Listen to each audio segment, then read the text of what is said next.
No matter if points are gained or points are lost, there will be much to discuss. For analysis regarding tonight's Winnipeg Jets game, here are Dave Manouk, Ezra Ginsburg, and your host, Drew Mandel. The Illegal Curve post-game show, presented by Play Now, the official sports betting partner of the Winnipeg Jets, starts now.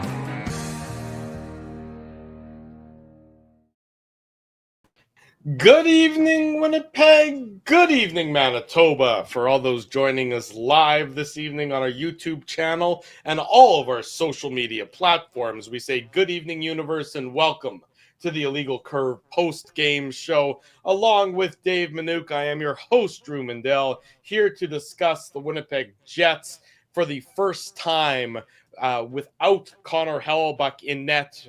First time as part of the next 4 to 6 weeks, I should say. Of course, they've had games without Hellebuyck in net. But the Jets dropped tonight's contest 4-3 to the Carolina Hurricanes. The visiting team spoils the return to Winnipeg of Nikolai Ehlers, or I guess succeeds in his return to Winnipeg. I'm not sure they spoiled it, but okay. Well, they spoiled it for the Jets fans who wanted Nikolai Ehlers to lose in his return to Winnipeg. But the Hurricanes had other ideas. Nikolai Ehlers getting the one assist on the power play goal, which a beautiful assist, by the way. A beautiful assist, exactly. Proved to be the game-winning goal tonight.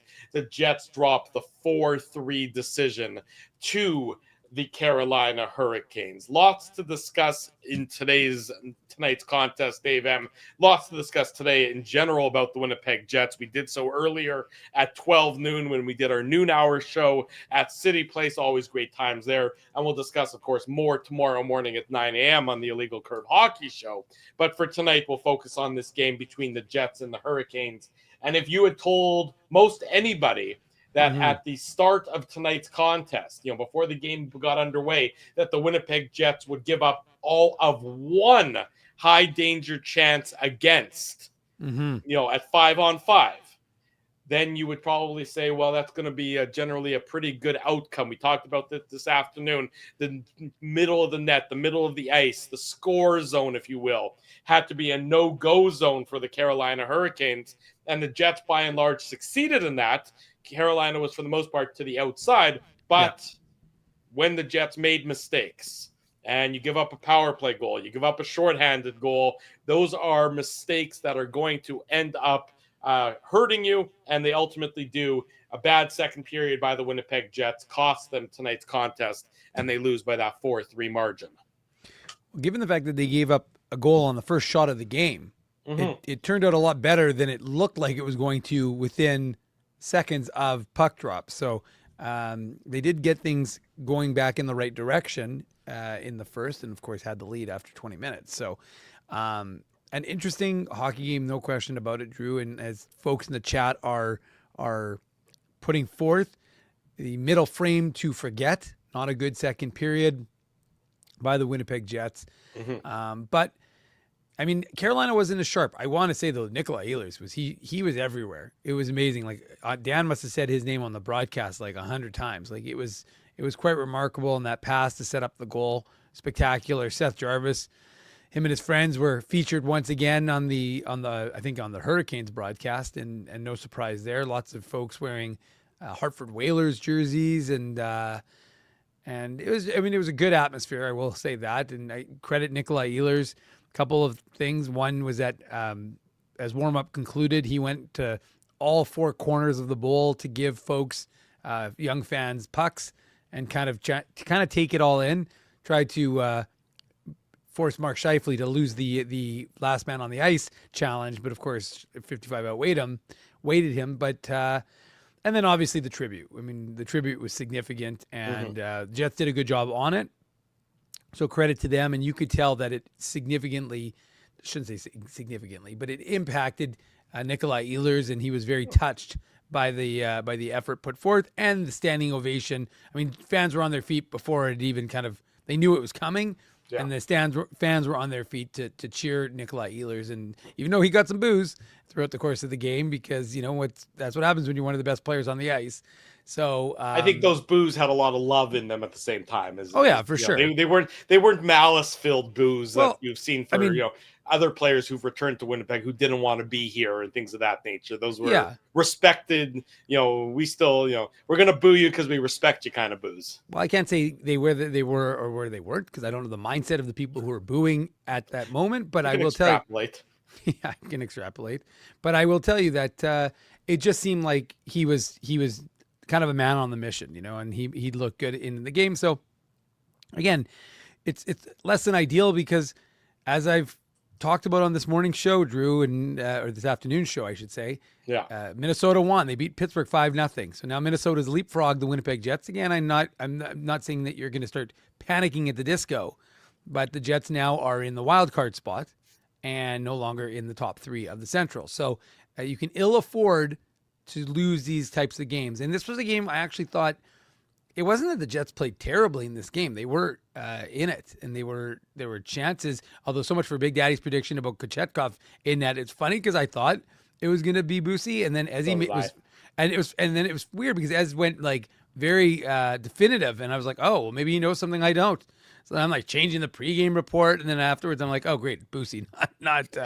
You should know better than to listen to Ginsburg. I should have realized, after this many years, this many mistakes, you should know better than listening to Ginsburg. We will bring everybody into the Matt Frost Media Center to hear from Jets head coach Scott Arniel. We can sort of see in our backstage area here that the assembled media have made their way in there. In fact, I can see Kenny Weeb's head blocking, getting ready to welcome Scott Arniel to the podium. So as soon as the Jets head coach is at the podium, looks like he's about to get there because Kenny just looks like he put his mic down. Yeah, we will bring him to you here. So we will hear from the Jets head coach momentarily about tonight's effort and tonight's contest between the Jets and the Hurricanes. But you're right. Just a few too many mistakes from the Winnipeg Jets tonight. And you look at the goals that they gave up, and we're going to get into it in the Play Now game recap coming up here in a couple minutes. I mean, you give up that first goal on the first shot of the game, 16 seconds. And now that was a nice shot. Let's not take anything away from Jordan Stahl on that one. That was a nice play, and he sort of turned, Dylan Sandberg a little bit inside out, and you can't which we don't really say that very often. No, you don't. But there's just, again, from the Jets' perspective, those mistakes, just a little too many of them. And another game, I was, here's Scott Arniel. Scott, your group talked a lot about the importance of defending. How do you think you did in that front? Well, the chances were 10-5 for us, 5-on-5. We did a pretty good job. Obviously made 2 mistakes on the 2 goals. Gave up a shorthanded goal, power play goal. You know what? They're a pressure team, and for the most part there was some sloppiness there near the end of the first, in the second a little bit, in the sense of not getting pucks out of our zone, but also not getting through the neutral zone quick enough. But at the end of the day, we had chances. We had some opportunities, and took our foot off the gas a little bit in the second period. And like I said, we had a chance for 5-0 in the third period. I mean, we had opportunities to get back and tie that up. But you give up a shorty and a power play, it's on the wrong end of things. Gabe thought you guys were maybe fed their transition a bit. Is that how you saw it also? Yeah, there was. Yeah, I mean, they're quick to go in the opposite direction, whether you turn the puck over in the offensive zone or coming through the neutral zone. They counter quick and they go the other way. But I don't think it all turned into offense. It just turned a lot more zone time than pure offense.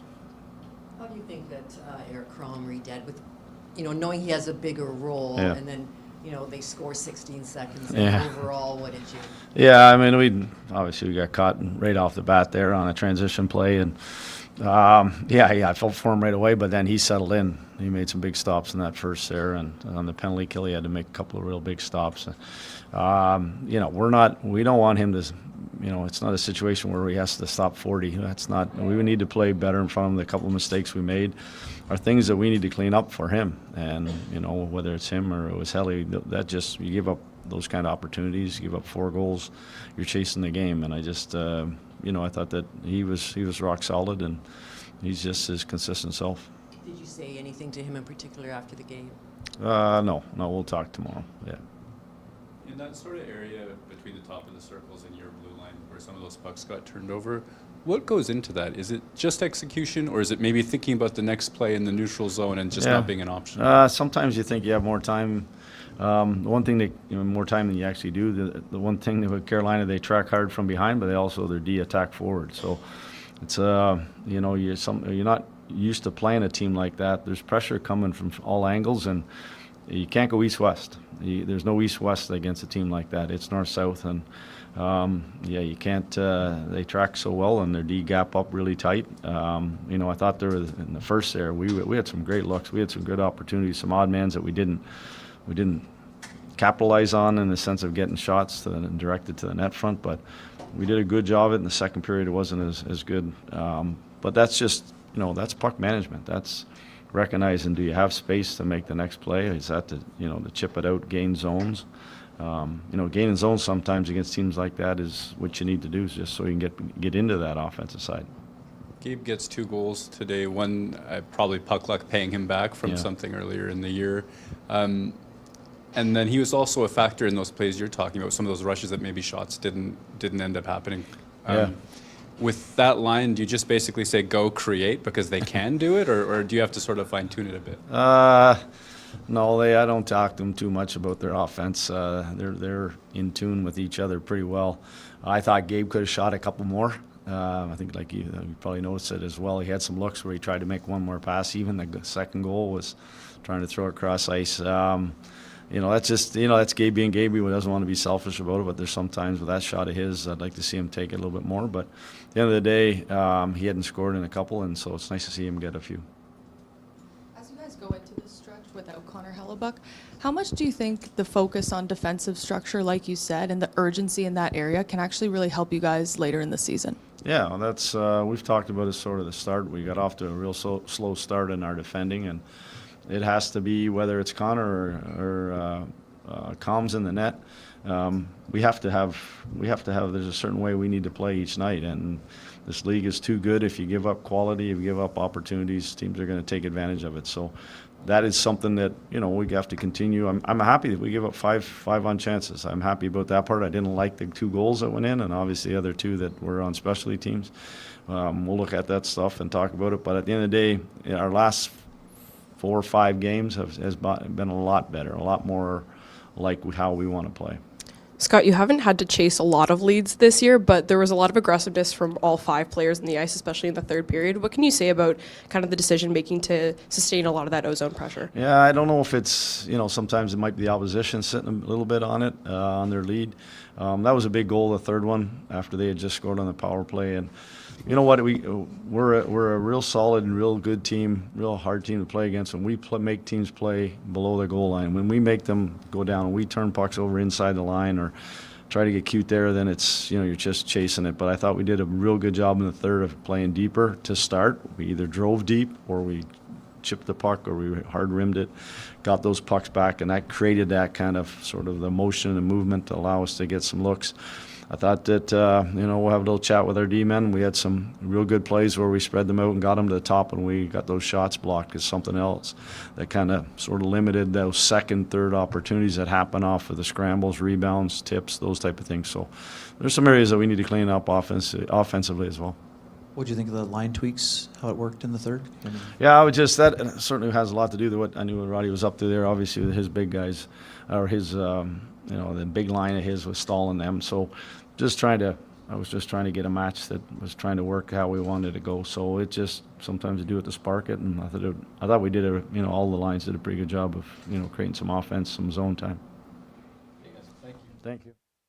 There he goes, Jets head coach Scott Arniel tonight from the Matt Frost Media Center, addressing the assembled media following the 4-3 Hurricanes victory over the Winnipeg Jets. As the Jets head coach himself said, Dave, more good. You're not taking this entire game and you're throwing it out with the bathwater. There was some good. The 5-on-5 play for the Jets tonight was by and large pretty good. Yep. Just too many of those mistakes, and those mistakes against the team of the caliber of the Carolina Hurricanes, they doesn't take much for them to beat you in a game.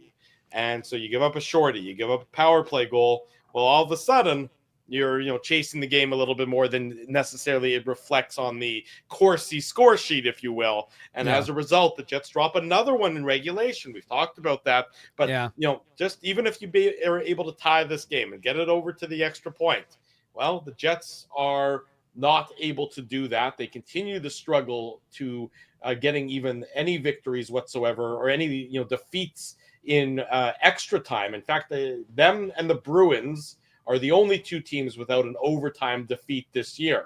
And it's, again, you need to get those points. We've talked about it previously on the Illegal Curve hockey show primarily. The Jets are struggling to get those loser points this year, and they did so again tonight, dropping the 4-3 decision to the Hurricanes. Yeah, I mean, I would agree with Scott's assessment. I don't think that it's a game where you're sitting there going, well, we were terrible. I mean, they actually, again, I thought they looked substantially better. Not as good as they did against Columbus, but they looked better than they have. And so, again, that's a positive. I mean, notwithstanding the first goal against on the first shot, right. Which, like we talked about in the preamble, is an uncharacteristic mistake for Dylan Sandberg to make. But you have to look at it and think to yourself, could the Jets have won? And the other thing also, I think it was on Murat's question, very accurate in the sense that, like, there was a lot of weird plays happening where, like, Scheifele had the puck and then just lost it in the Jets zone. And then you're thinking, how does this not result in a goal against? And even on the DeMello one where he made that incredible hand-eye coordination where he knocked the puck that looked, the Nikolai Ehlers one that caught Comrie looked like he was going to go, it was going to flip high and go into the net. And then, of course, DeMello bats it out of the air, but then they don't clear the zone right away. And so there's some little bit of mental mistakes that they made. But overall, again, I didn't think that, I mean, Carolina's a very good hockey team, and I didn't think Carolina came in and dominated them. And look, Carolina dominated Minnesota in their game 2 days ago. The problem was that Jesper Wallstedt was, like, phenomenal, and they just couldn't, I mean, they beat him, but they just couldn't beat him a lot to win the hockey game. And you're right, Drew. It was one of those games. I kind of felt like overtimey to me, anyways. Especially when Gabe Vilardi made it 4-3. At that point, I thought, okay, well, here's a good chance for the Jets to try and get into extra time. But they failed to do so. I mean, they had some chances on the 6-on-5. Sorry, Jonathan Taves missed a pretty. The pass was in his skates. Yeah, sure. But I mean, like, at least get it somewhere on the net or something, make some sort of contact with it. So, I mean, it's just an interesting, it's an interesting loss. I mean, I think it's an interesting one because it's not one that makes you pull out your proverbial hair, or it's one that makes you go, if the Jets take advantage of their opportunities a little bit better, or they limit a few of those ones that they gave up. It's not a sky is falling loss, but it's also a ruining of your missed opportunities and mistakes kind of loss is what it is there. I think it's a fair way of putting it. Yeah, thank you. Every now and then I'm a bit of a wordsmith. I'll tell you what, there was some simple math. 4 + 3. You don't have to carry the one. 7 goals to talk about in tonight's contest. Why don't we get into it? We go goal by goal here on the Illegal Curve post-game show. We remind everybody to smash the like button. Let's get into it. It's the Play Now game recap. The Play Now game recap. Play Now wants to send you and a guest to Toronto for a triple header to see the Leafs, the Jays, and the Raptors all in one epic getaway. Learn how to enter this great opportunity at playnow.com, the official betting partner of the Winnipeg Jets. Conditions apply, 18+.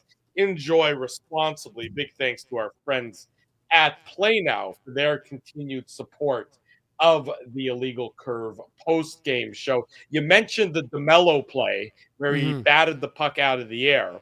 And before we delve deep into the goal-by-goal recap, I do want to mention that play by Dylan DeMello is our Wheatland Hockey, Heads Up Hockey play of the game here on the Illegal Curve post-game show. We'll get that out of the way nice and early because it came to mind as a heads-up play by the Jets defenseman. Wheatland Hockey Club, Prairie proud, hockey strong, building skills, character, and excellence on and off the ice. a fresh approach to youth hockey and development. There's a program for everybody at Wheatland Hockey, so you should go ahead and check them out online at wheatlandhockey.ca. Big thanks to our friends at Wheatland Hockey. Want to get that done. Thank you for bringing that up front and center. That jogged my mind accordingly, Mr. Minuk.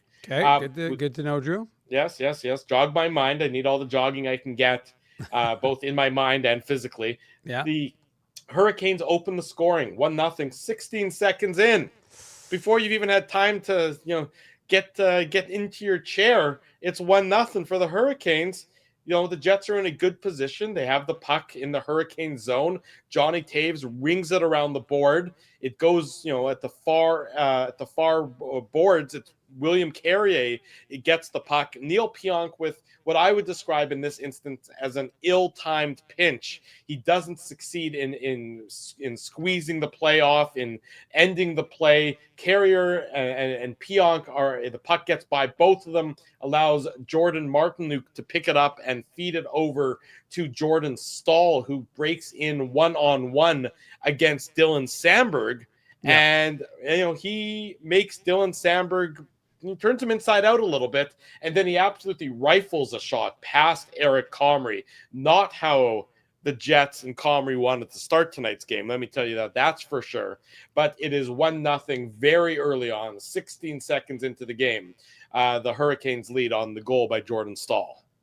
Yeah, I mean, you did a pretty good job of describing it, Drew. I think that there's the problem also is that Pionk, you can say you don't like what he does, but at the same time, someone has to back him up. Someone has to recognize that's what he's doing, and that's the forward's responsibility.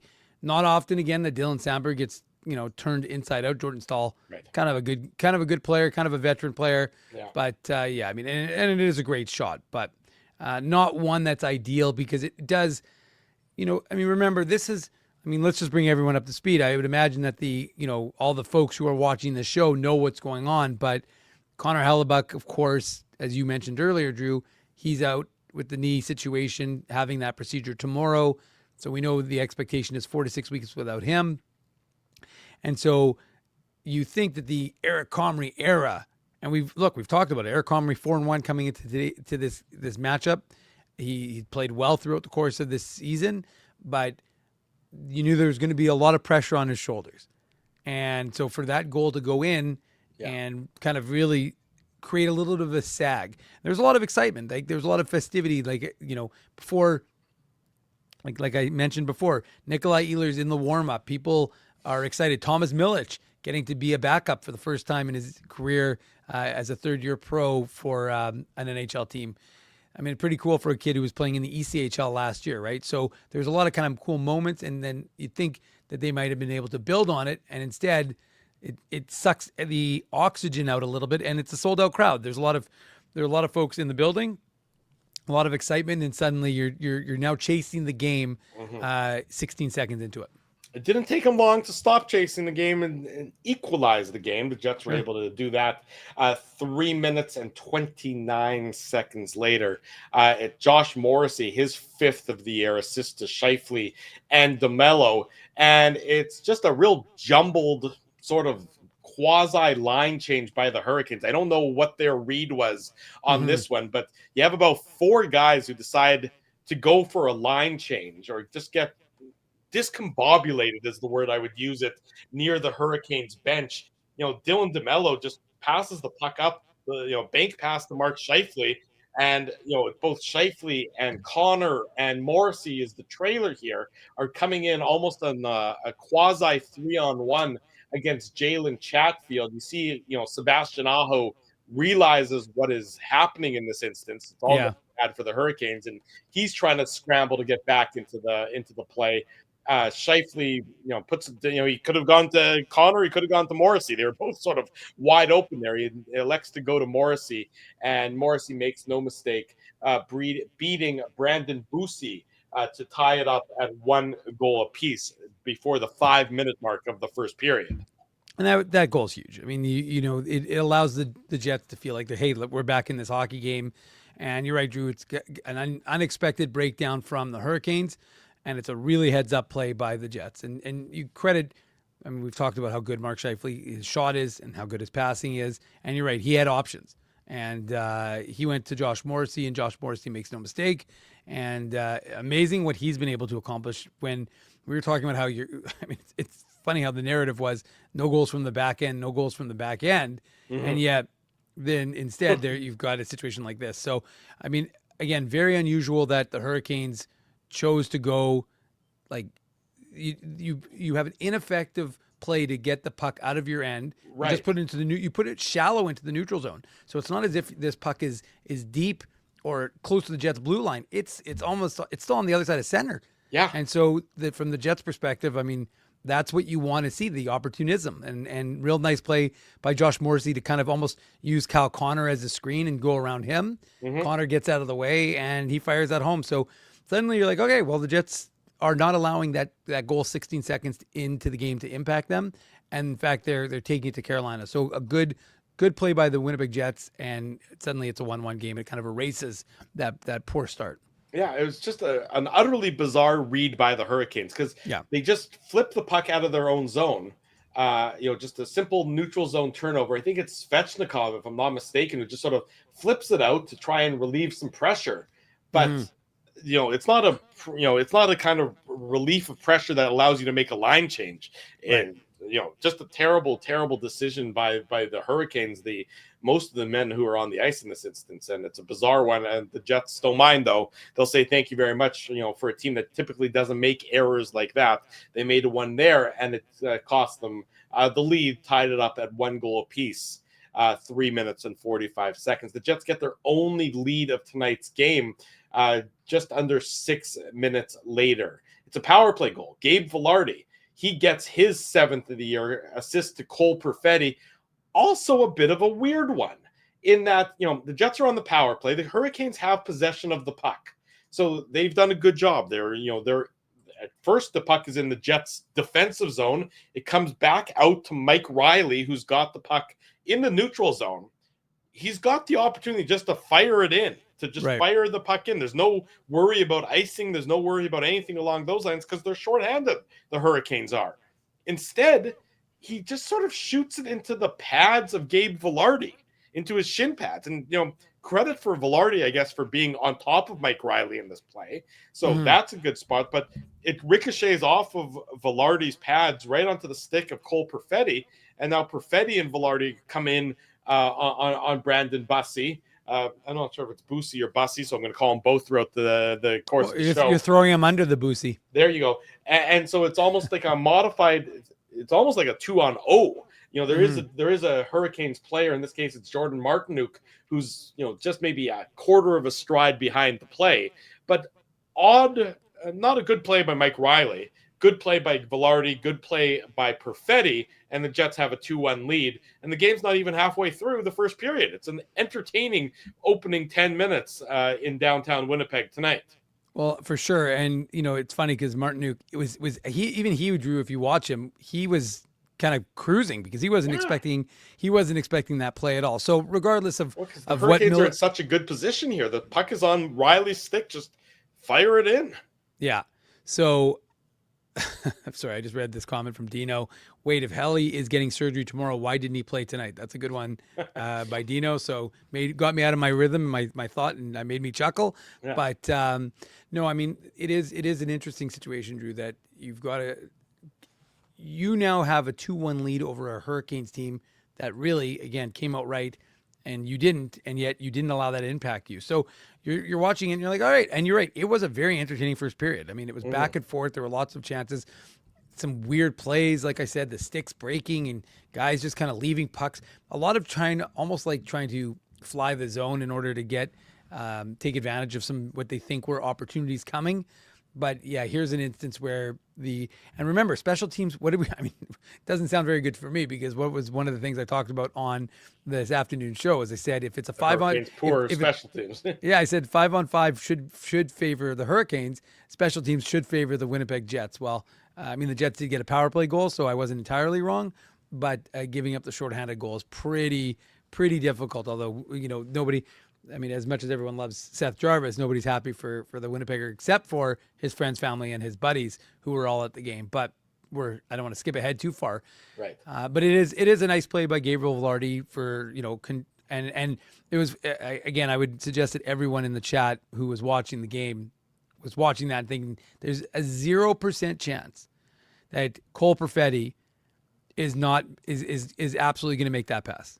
Like, he's absolutely sorry. It's 100% chance that he's going to make the pass. There's 0% chance he's taking the shot. And I do agree, though, with, again, Scott Arneal's assessment. There were a lot of instances, I can think of one or two with Mark Scheifele, where guys overpassed, and they had Gabriel Velarde as well. There were opportunities for them to fire shots on net, and they went for that extra pass. And I thought, it's too cute. You got to get rid of the whole cute thing, because we talked about it, Drew, the Jets had the more high danger chances at 5-on-5. So if you're, but the problem is, it's great to be having that high danger chance. If you're not converting it, well, then it doesn't really do you a lot of good. So there are definitely some, I mean, it's on one hand, it's good that you were giving yourself and your team those opportunities. On the other hand, it's not so good to not bury them. So it was a nice goal for the Winnipeg Jets and gave the fans, some excitement, because it started off, the period started off as poorly as it could have. And yet somehow you're now leaving the first period with a 2-1 lead and a slight, I think, what were shots after one? Like 11-5, 11-6? Shots after the first period of play in tonight's contest, Dave M, were 12-11 for the Carolina Hurricanes. 12-11? Is that where they finished up? Really? Yeah. No, I didn't see. Look at that. I guess I stopped paying attention when they were 11-5, but I didn't realize they ended up being at 12-11. Okay, well, that changes things as well. But anyways, it was a very entertaining first period. Yeah, the Hurricanes decide that they want to play better in the second period, and that's where you can certainly say they won tonight's contest, is in their play in the second period. It starts 3 minutes and 8 seconds in. Jordan Staal gets his 7th of the season. That's his second, of course, of the game at this point in time. Chatfield and Keandre Miller get the assists on this one. But there's two plays I want to highlight here before that neither guy get on the score sheet. It's the first play by William Carrier, who manages to sort of knock the puck off of the stick of Logan Stanley. Looks like the Jets are going to be able to clear it, or they're going to be able to possess it and should be able to clear their zone. Carrier sort of comes out of nowhere and knocks the puck off of the stick of Logan Stanley. Great play by him. Puck goes out. It goes into the corner after that play. And now Luke Shen has the puck, or has an opportunity to do something with the puck.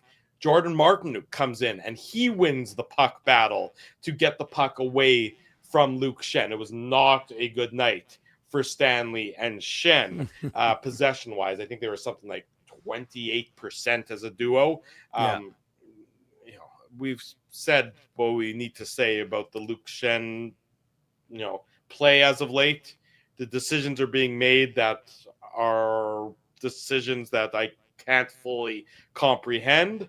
But, that's probably more for, again, tomorrow morning. We can discuss that a little bit as well. But, great play by Carrier, great play by Martinook. And then the puck eventually goes to Chatfield over to Keandre Miller. Jordan Staal is in the high slot. He's right between the hash marks, and none of the Jets players that are on the ice, none of the Jets forwards are picking up Jordan Staal as he has a free pass into the middle of the ice. It's a very nice redirection by Jordan Staal, but somebody needs to be there, man on body, to tie up. Nino should have been there. He's a fraction. He's a fraction or two late, and that's right.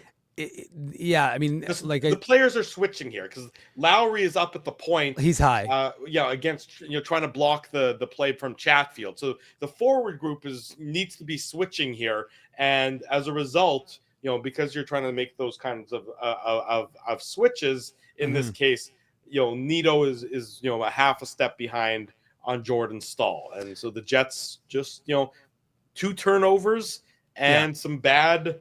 And some missed assignments lead to a goal here very early on in the second period. Well, just playing slow, right? I mean, it's a fraction of a second too late by Logan Stanley, but I mean that's a play that happens a million times. So the other instance though is that Luke Shen has the puck, right? So and then so as you said, Drew, you got 2 mistakes, which in and of itself aren't horrible, but then the problem is the forwards aren't covering, and if your forwards aren't providing the coverage they need, well, then that's a problem. And Jordan Staal, I mean, there's a reason why he's played as many games as he has. He's not a dumb guy. And one of the things that the Jets talked about was protecting the front of the net. And giving chances up like that is just not going to result in anything positive, as we see on this instance. So really nice redirect, and it's a 2-2 game. Yeah, exactly right. I mean, it's well played by the Hurricanes, but not great by the Winnipeg Jets. Not great, Bob, continues in the third period. Pardon me, not in the third period. A few minutes later. You're too far. Yeah, I know. 3 minutes and 23 seconds later, it's the shorthanded goal. We've talked about, how the Hurricanes had a power play goal and a shorthanded goal. Their third goal was the shorthanded one. Their fourth one was the power play one. The local boy, Seth Jarvis, his 11th. Remember when the Jets could have drafted him? Yeah, I do. Who'd they draft instead? Cole Perfetti. I know. I'm just joking. Perfetti's going to be the Hurricanes. By the way, just saw the stat come out. This courtesy of our buddy Murata Tesh. Hurricanes are 85-6 in regular season games when Seth Jarvis scores a goal. Is that good? That's pretty good. So basically, it's not 100% true, but if Jarvis scores, the Hurricanes generally, by and large, win the game. The Jets turn the puck over at the offensive blue line. The Jets are on the power play here. Kyle Connor is trying to get it over to Gabe Velarde, and it's a nice play made by K-Andre Miller in this case. K-Andre Miller gets his stick on the puck, and it turns into a odd man rush back up the ice for the Hurricanes by Sebastian Aho. So he's sort of half a step in front of Josh Morrissey. Comrie makes the save, but nobody picks up Seth Jarvis. There's, I think, both Perfetti and Scheifele are there, and neither of them are attentive enough to make sure that the trailer, who oftentimes is the most dangerous player on a play like this, is accounted for. Yeah. So they're skating, and they're not putting their body on the man who's right behind them. And it's, after Comrie makes the save, the loose puck is just sitting there, and Seth Jarvis is on his horse. He's, faster and more committed to getting to the net than the Jets players were in this instance. And he puts it past Eric Comrie into the wide open net. And all of a sudden, after a very good first period by the Jets, it's a 3-2 Hurricanes lead, 6.5 minutes into the second period, Dave. Yeah, I mean, it's to quote a Drewism, it's a lack of attention to detail. You're right. It's not a great pass by Kyle Connor, but I mean, it's not a great pass because it gets intercepted. But how many times does he make that pass and then they gain access to the zone? So I mean, sure. it's you can be critical, but you can't be overly critical. What you can be overly critical of is not getting back in time. Because this is an instance where you absolutely have to recognize, okay, Cole Perfetti is just slow. I mean, for a guy who is, Mark Scheifele, Scheifele kind of used his energy. I would say he sucked his momentum because he propelled Josh Morrissey to try and catch Aho. Right. So if you actually watch, Scheifele pushes himself back because he's pushing Morrissey forward. But for me, Perfetti is coming on. Now, look, don't get me wrong. Perfetti is not fast by any stretch of the imagination, but I just think that if he keeps going aggressively, I think he thinks, okay, it's either going to go, the puck's going to go to the corner and Jarvis is not going to necessarily be a danger. But the problem is you can't really just leave him there and hope, like open up your hope chest and say, well, hopefully that doesn't happen, because that's not the way it's going to work. Because if it does go where it ends up, the guy's too good to not score. And so that to me is a problem. I'm not saying, either Scheifele or Perfetti could have gotten it done in that situation, but you just can't allow. It's such a backbreaker because you're fairly even with Carolina at this point, even though you're not having the best second period. Right. And now you're on the power play, which, as I outlined already, you're up against a team that has the 31st best, or maybe 31st worst penalty kill in the NHL. So you should really be using this to your advantage. And instead, you give it to them to take a 3-2 lead into the third period. Yeah, too many glides, not enough strides by both Scheifele and Cole Perfetti on that play. And the Hurricanes make no mistake, and that's where it ends after 40 minutes, with the lead being 3-2.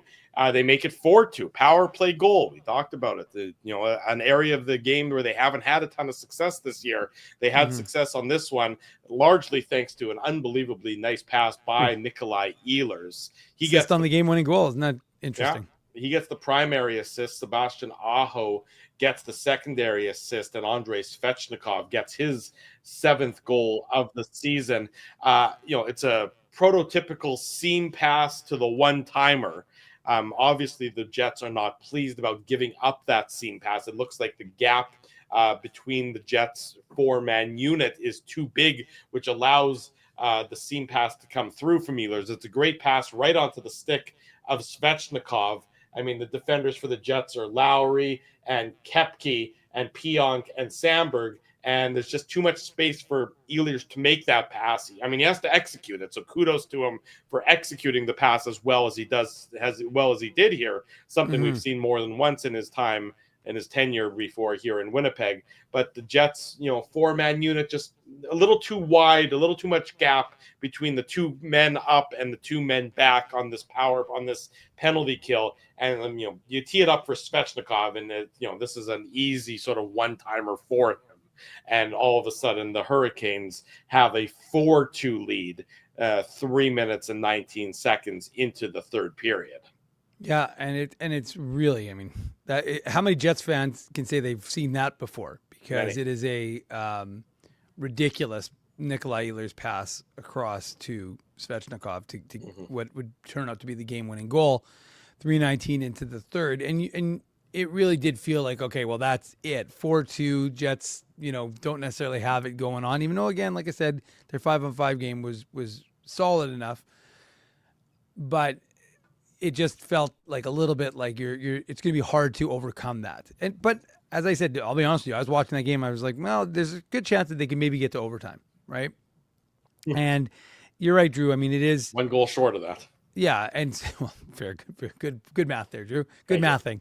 But I just think it's just, to me, it's one of those ideas that, I mean, we talked about it. You can't give a team that is struggling in their special teams, which I actually can't. I mean, again, I don't know. Well, I do not watch enough Hurricanes hockey, and by that I mean I watch them twice a year to know anything about really their why they're struggling the way they are. But with the talent that they have and their ability to distribute the puck, you would think that this team would have a little more success in that area of the game. They don't, for whatever reason, but it is a beautiful pass by Nikolai Ehlers, and you can't really blame. I mean, Comrie made a couple saves like this already in the game, but it's just a perfect shot by Svechnikov, and suddenly now it's a 4-2 game for the visitors. Yeah, it's 4-2 game for all of 54 seconds. Gabe Vilardi gets his 2nd of the game, his 8th of the year.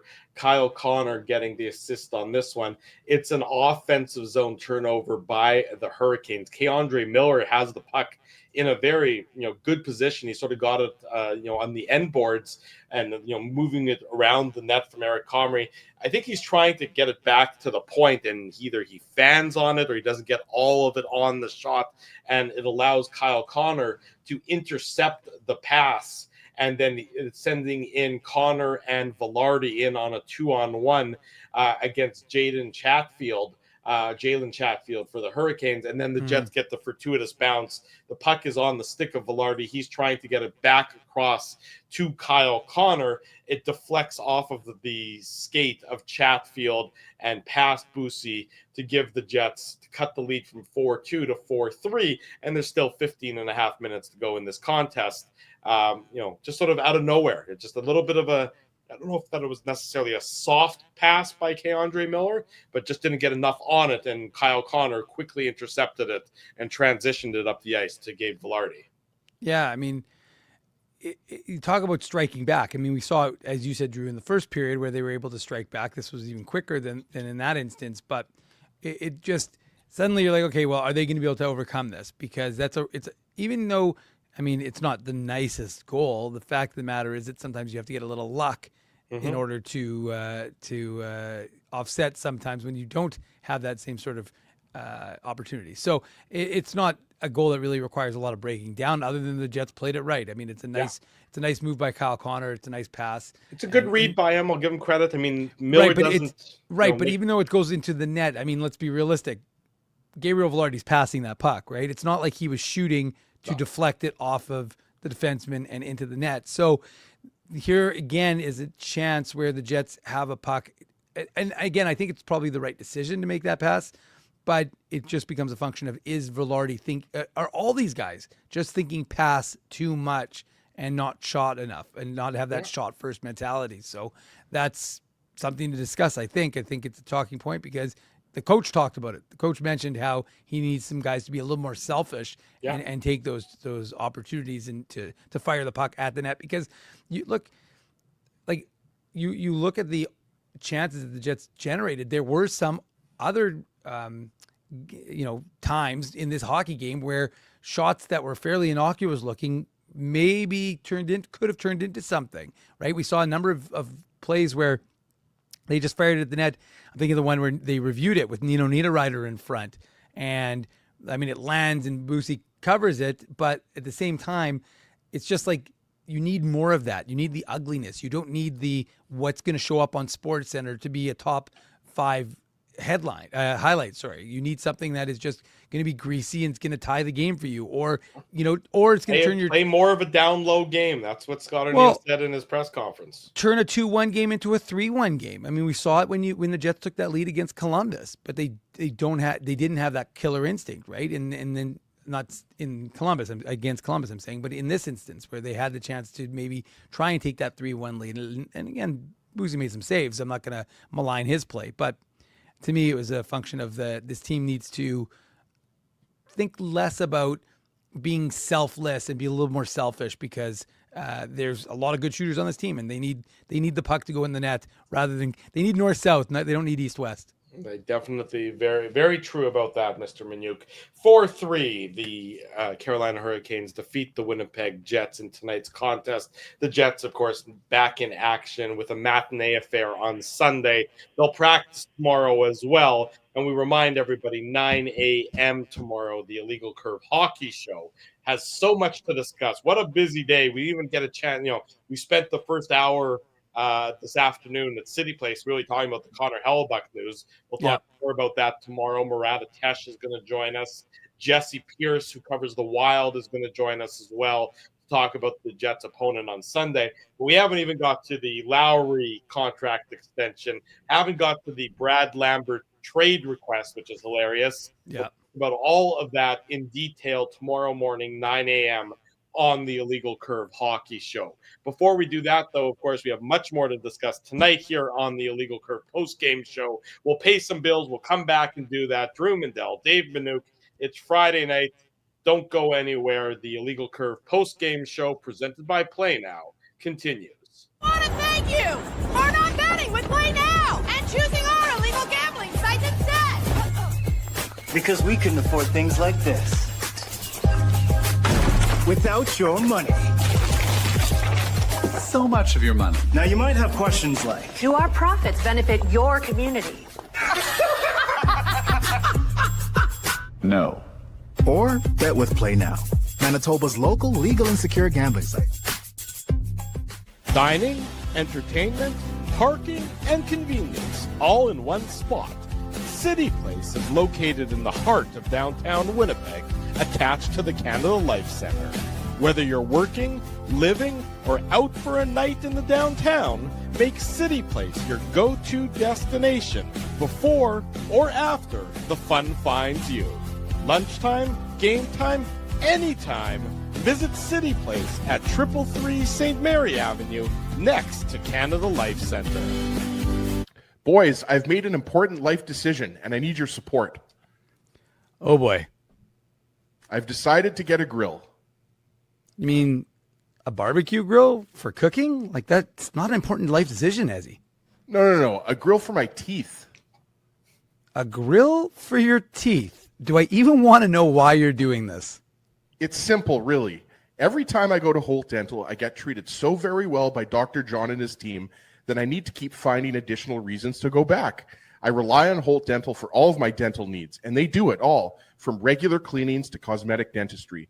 Plus, they have free parking at their front door, and you know how much I love my convenient parking.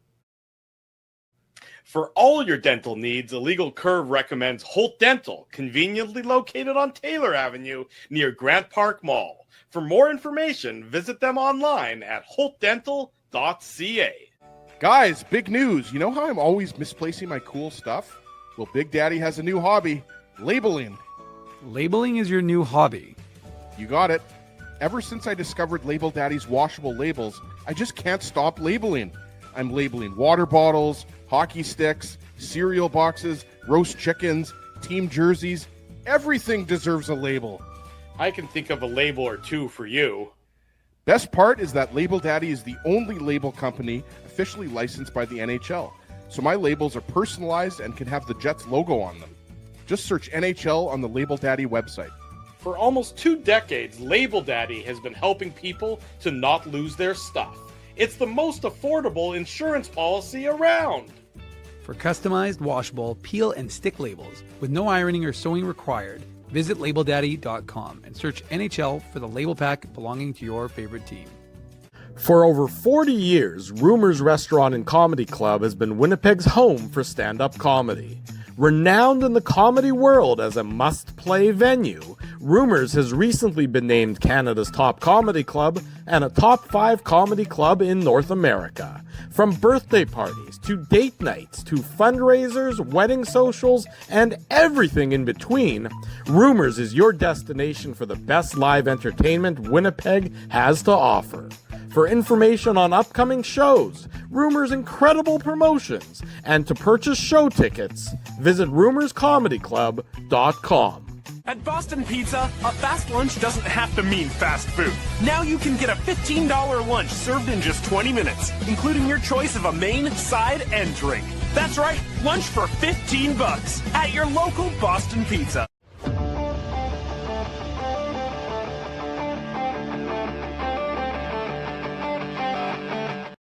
20 minutes before 11 o'clock, welcome back to the Illegal Curve post-game show. Drew Mandel, Dave Minuk with you. Jets drop a 4-3 decision to the Carolina Hurricanes in tonight's contest.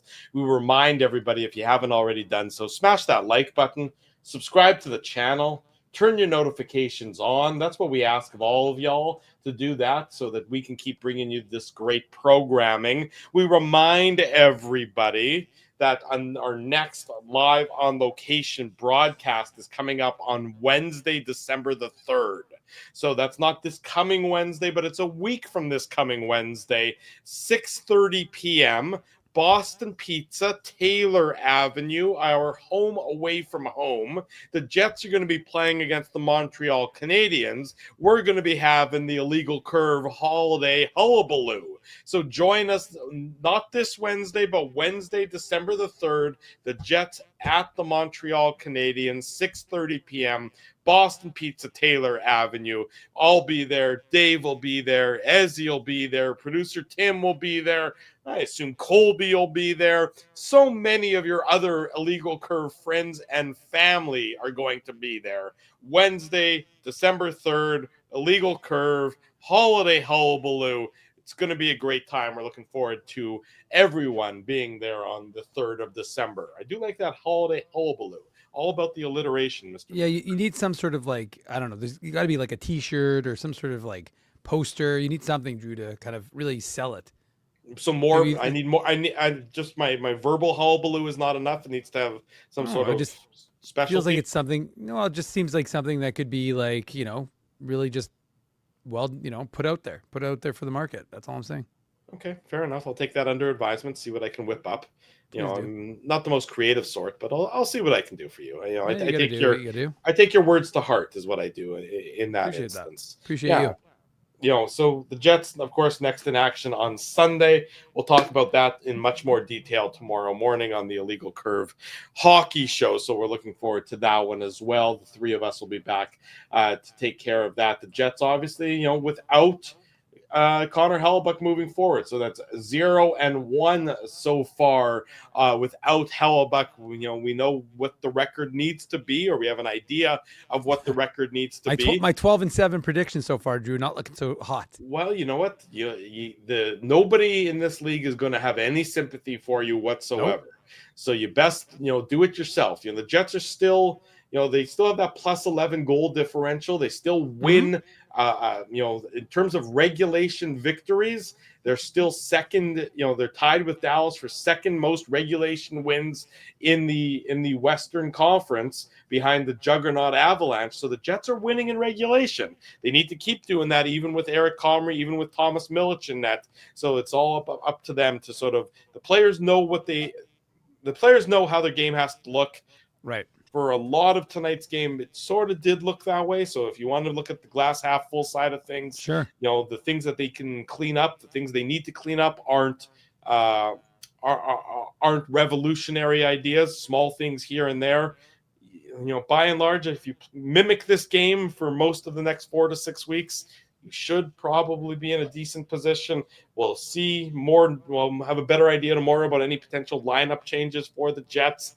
You wonder if you're going to see some changes on that back end. If you do see, Colin Miller back in the lineup.